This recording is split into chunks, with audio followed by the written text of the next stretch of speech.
Welcome to the Achieve Results Now podcast, the podcast that gives you immediate actions you can take to start seeing life-shifting results now. Hey, everybody. Welcome to the Achieve Results Now podcast. This is Mark Cardone.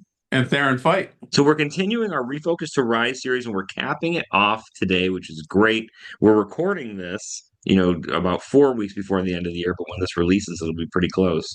Yep. And again, 6 episodes just dedicated to helping you refocus and get your best 2026 or next month or whatever it is you're aiming for going strong. Yeah, this is really more of an evergreen series. Forever. Because these principles work no matter what year it is. Unless something really crazy happens, it's gonna work. So I would definitely encourage you. Not that you can't skip to this episode and listen to this, but if you go in order, and they're only 20 minutes, I think you're getting a lot out of it because one builds upon the other. But again, you can listen to them separately. So this one we're really talking about our title. It's about purpose, of course, and our title is "Strike into the New Year," and we're going to focus like we always do on three areas to really make your goals purpose driven. Because I think oftentimes that is what we miss. When we're young, we think, all right, I want this car and I want this house and I want these clothes, and we're thinking material. And there's nothing wrong with that unless that's the only thing you're focused on. But when you align your goals with the purpose of your life, and even if you're young, you can start your purpose in one area, and then just like you and I experienced once we had a family, our purpose definitely switched, but it wasn't like it totally did a 180, you know. And so it's okay that you start in one area and then you slightly adjust as life goes on. Well, and I think this is, like you said, I think people who came into this podcast, and if this is the first one you're hearing, I think this is one of the most important ones. You know what I mean? Sure. Because I think this is really, when you talk to people about goals and New Year's resolutions and all the things, I think it all just comes back to we're starting over again all the time. Yeah. We're always Yep. restarting. And, I think talking about why that is, and I think the reason for that for a lot of people is just that lack of clear purpose. It's Yep. that lack of like, why am I doing this? And it's setting goals that you just set because you think you should. Yep. Like, oh, I guess I should be healthier. Society thinks I should do this, or Yeah. whatever. My boss Hmm. thinks I should do this, and Yep. you chase those goals for so long, and then you end up in a place where you look around and you kind of say, why did I do all this? This was a lot of work for no Yeah. payoff. Yep. Yep. So I think this is such a strong episode. Yeah. And the values, the great thing about values is they're yours. Hmm. But the bad thing is it takes some thought. It takes some Yeah. reflection, and it takes a little marination sometimes as you're going through it. Is making a quick decision on your values isn't, I wouldn't recommend them. Doesn't mean you have to take a year to study and figure it out, but you should take a little time. I Hmm. think a week is probably a good amount of time to let things kind of settle in, or at least a few days.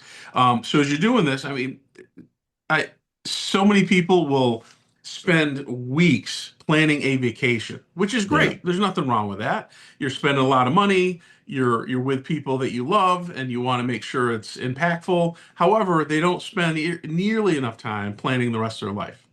Yeah. And that always baffled me is they'll take all that time for that, but their normal day to day and what they're doing and year to year, they don't do any little to no planning for that. Hmm. I remember the Franklin Covey paper planner used to have the values section, and I Yeah. remember that was always one of the hardest parts to fill out. Yep. At least when you first started, and then it got easier as you went because you spent the time doing the homework on it. So Yep. but let's get into values. Yeah. So I think action step one, talking about aligning our values. Right. Right. Yep. And I really like, the thought of that North Star concept, right? Defining the why, before you really get into the action steps. There was a guy I used to work with a long time ago, and it's funny because he was a shopping center developer, Hmm. but he carried this thing over into his whole life and everything he did. When something would come up like a problem or an opportunity or whatever, he would always say, well, is this in the best interest of the property? right? Because Mm, the property was the main focus, not the right, investors, not the, because like if we take care of this one thing, everything else works out. right. And you would see him do that in like multiple areas of his life where he'd just say, well, is this in the best interest of my kids? Is this in the best interest of my health? And I think, Hmm. defining those values and the really like the why are you doing all this helps you guide that decision making. Yeah. Now, step two, this is interesting because I think this is probably something people don't do. So I think it might be a little unique when you hear it, and that is running an energy test on your goals, right? And a running energy check on where you're going, the North Star direction. And what this is, the simple version is, does it excite you? So when you think about it, is it exciting to you, or is it dreadful? Hmm. Does it feel like something you have to do, like taxes and getting your taxes done, or does it feel like something you want to do, like going on that vacation? And how do you align that so you get more of where you want to do? Not that you should, I mean, you should be paying your taxes and you should be doing all this stuff. Obviously, there are some things we just have to do, grow up and get them done. But we can also align our values and our goals to be exciting for that. Yeah. And so it doesn't feel like an obligation as much as it's an excitement that you want to achieve them. Well, and I think this one's interesting because I think, one of the things we should be doing when we're setting our goals, and we've talked about this on the podcast before, but it's really about putting yourself in the position of the person who's already achieved it and Hmm. and kind of practicing the feeling that you're going to have, Right, like, like when you start going for black belt, like one of the best things you can do is put your brain on the stage, putting the belt around your waist because that excites you to keep going. hmm. If you think about the tasks, if you say, hey, I want to get more fit, crap, I got to go run or I got to eat more carrots or whatever. Yeah, Like, like the carrots. things like I got to do my taxes, like that stuff Hmm. sucks, but it's necessary to get to the end part. So I think this, the energy test is important. When you put yourself in the achievement of the goal and you're there experiencing it, like, do you feel like this was worth it, or do you feel like, oh, okay, here we are, right? um and then once we've done that, I think, putting a setback filter in place, Hmm. is something we should be thinking about, which really all a setback filter is we're looking at, our audit of the last year. Like, we're looking at what goals did we set last year, how does that measure up to the goals we set this year, and like, what were those weaknesses that held us back, right? What Right. were those things that kept us from getting there? We all have them, we don't want to admit Hmm. them, but there's Right. reasons, that aren't outside, right? Not Yeah. blaming, but there's reasons within us why we didn't achieve those goals. And I think it's good to kind of keep that filter on. Yep, for sure. For sure. Yep. Now, step two involves the dual focus resolution. Now, I'm gonna talk about the first area of focus. Um, and that's your career, your job.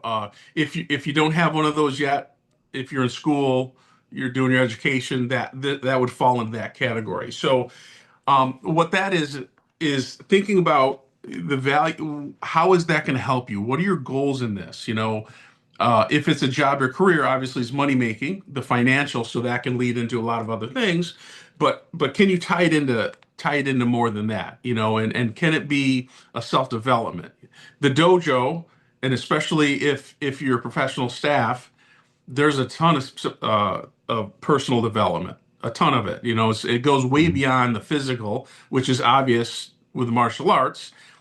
I mean, the emails you get emails twice a week from me, on not only how to teach better, Mhm. but how to be a better person and how to improve yourself and how to just take everything to the next level. And we've used some of those on the podcast, as podcast themes and vice versa, Yeah. so it's if you can tie those goals into that. Now, if you're working at McDonald's, maybe it's just a job, maybe there's not a career path for you, and that's fine. But there's other areas that you can work on. You can study, and that can be it. So are you going to college? What are you doing extra in order to improve yourself? What books are you reading? All those things. So it's valued towards improving that. Yeah, and I think, on the flip side of that, we look at a professional goal, but then we should also look at our personal resolutions. Like, who do we want to be? And with these, when we're looking at health and relationships, even when we're looking at career a little bit, I think those process-based goals are really important. It's important to understand that you can't lose 20 pounds. You can, walk 10 minutes a day. You know Yeah. what I mean? And I think getting really clear about what is that one thing I'm going to do for my personal or my relationships, on a daily, a couple times a week, whatever it is basis, that's going to take me to my next level. What are those Mhm. process goals for my personal life, that I can easily work in? Yep. Yep.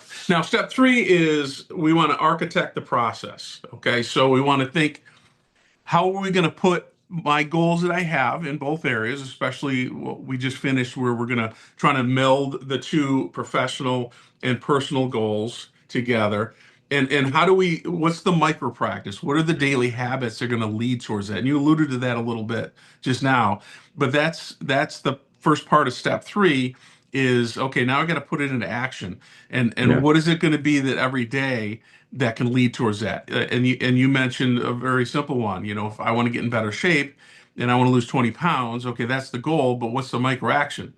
Well, walking 10 minutes a day, that can make a huge impact on your weight, especially if you don't change anything else but that. You eat the same, you're going to lose weight.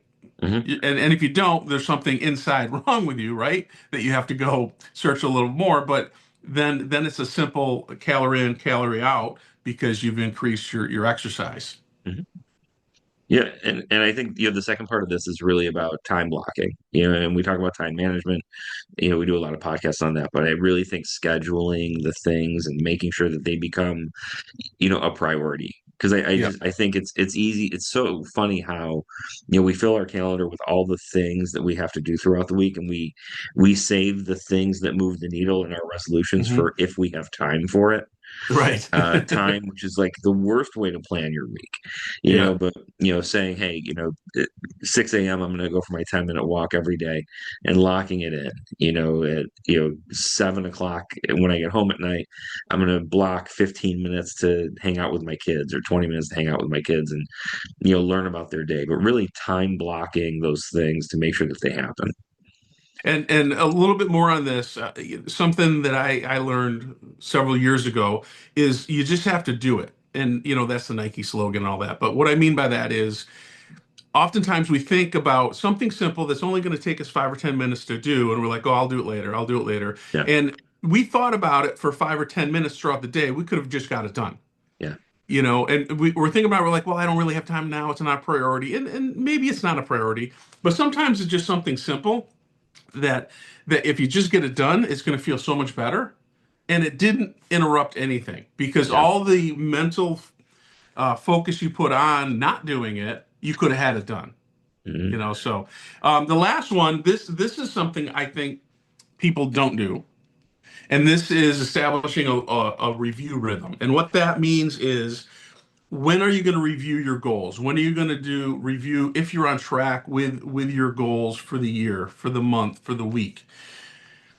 If you are in a rhythm of doing it once a week on Sundays, Monday morning, something like that, you're ahead of the game because oftentimes, and we know people set resolutions, which are the worst, but even if they set goals, then they don't look at them again. Now, Yeah. certainly that's better than not setting anything. However, it's not going to really get you to the next level until you review and remind yourself about that goal. And that's what that review rhythm is all about is you have a weekly, and I don't necessarily think it needs to be daily, Yeah. could be twice a week if it's a specific goal. And then some goals are monthly. Yeah. If you're investing money, look unless you're a day trader, looking at it daily is going to drive you nuts. Right. Even looking at it weekly could drive you nuts, right? But if you look at it monthly, okay, you got a little better, or quarterly, and then you Hmm. have a better understanding of it. So you got to figure out what's the rhythm of the goal that makes sense to review and renew things. I like this step a lot because, I love paper planners. I've always loved paper planners. Yes, so do I. And there are so many of them that are good, and Yep. but when you get to that end of the week review, it's almost like you have to write a novel Yeah. reviewing all the different parts of your week. Yep. And you look at, like you said, I think, daily is like, it can be onerous, but I that's what I love about the 5 minute. I love the 5 minute journal Yeah. because it's literally a, hey, how'd today go? How do you Yeah. feel about today? Yeah. At the end of the week, like, did I knock off my process goals? Did I do the Right. things? Did I not? And if not, why Why not? not? Yeah. Yeah. Do I have to change something in the process, or do I need to? But I think that's the weekly is such an important. Daily is great. If you want to go Yeah. daily and say, yeah, how did I do today? How did I Yeah. feel today? Right. That's a Yep. great thing to do. But I really think, like, looking at it weekly, just kind of saying, how am I rolling? I agree with you. I hate looking at my business numbers every week because it's Yeah. exhausting. Yeah. Monthly is way better. Yeah, But yeah, yeah, yeah, yeah, I and think you're I think right. there's a It lot. depends on where you're at. Of course, of course. Like business numbers, new members. I want to know where we are daily, and then Yeah, certainly weekly. So we're setting some goals. So you don't have to bring 10 new members in at the end of the month, the last 3 days. Especially this week. Have like our goal that was to have all our numbers in by the end of last week, which we did. We completed that. So anything that comes in this week is all extra because we have only 4 days of business. So, thinking of in those terms. yeah, Um, but the other thing that I was thinking of when you're talking is it's okay with some things that daily checkup. That's fine as long as not turning into something that feels like it's taken over your life. oh yeah, Like the finance thing, or looking at the stocks every day and seeing it go up and down, and the volatility of things. That can drive you crazy. So you have to make sure it fits the purpose of what it is. it's You the know, word. It's like the like if you're trying to lose weight, looking at your weight daily, unless you're a bodybuilder or you're trying to cut weight for a fight, is not what you want to do. If you're a normal person, if you're losing 2 pounds a week, which is really good and aggressive, it can be done. Yeah, Even 1 pound is good, so that's fine. That's a weekly check-in. But more than that, it's not needed. yeah. I agree. We have an obsession with obsession in this world, Yeah, and I think it's okay to just let some things sit and focus on the things that matter. So I think this right. is great. So, as we're finishing up our refocus to rise, I really hope people listen to all of these. But if not, I hope you get a lot from this one. We're going to review through these steps on really how to put purpose, behind our goals, and how to get a good strike into the new year. So, going back to action step one, we're Hmm. really talking about aligning our values, right? We're talking about identifying kind of our North Star, like, what is the thing we're Hmm. focused on. We're talking about that energy test where we're thinking about ourselves in that Hmm. achievement, and how do we feel. And then we're also looking at that setback filter, so we can keep our eyes open for those little things that held us back this Hmm. year or this month or whenever you're trying to achieve your goal. Right. Number two action step is the dual focus resolution. So that's talking about your personal and professional, and then how do you align them and create them to integrate together there? The dojo is easy because, we're improving ourselves, but we're also socially doing that, and we Yeah, have tie-ins, and we create lifelong friendships and all of those things. So some places are easier to do that than others.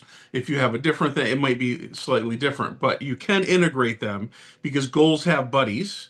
And if you align your goals in such a way, you can do that goal stacking, and the habit stacking, I think, is the other term, and yeah. that can really increase your productivity and your results. Absolutely. And then the last step is architecting the process. So making sure we're paying attention, setting those micro practices, the things that we're doing, not the end result, but, what am I doing? That's a small thing I can do every day or every other day, walking 10 minutes, things like that. Hmm. Time blocking those things to make sure that they get put into the schedule before it's over, right? Right, Not at the end when we're exhausted, right. all that, but doing, just get it. Like you said, Yeah, Nike logo, just yep, do it. right, And then trying to do a rhythm review, so however you're tracking your things, whether there's things you need to track daily, weekly, monthly, quarterly, whatever it is, right. make sure you're having those regular check-ins so Hmm. we don't get to December 2026 and go, well, I don't know really what happened this year. Yeah, That's a terrible way to get your results. So yep. That wraps up this episode on striking into the new year. Let's get it done. Share this with somebody you think will get some value with it, and we'll see you on the next episode. Thanks, everybody. Thanks for listening. Hop over to our website at www.achieveresultsnow.com to get your free copy of our book, Ignite Results, 4 specific daily actions to help you achieve results now. You can find us on Facebook at facebook.com/Achieve Results Now. Thanks for listening, commenting, and subscribing. Now get out there and achieve results now.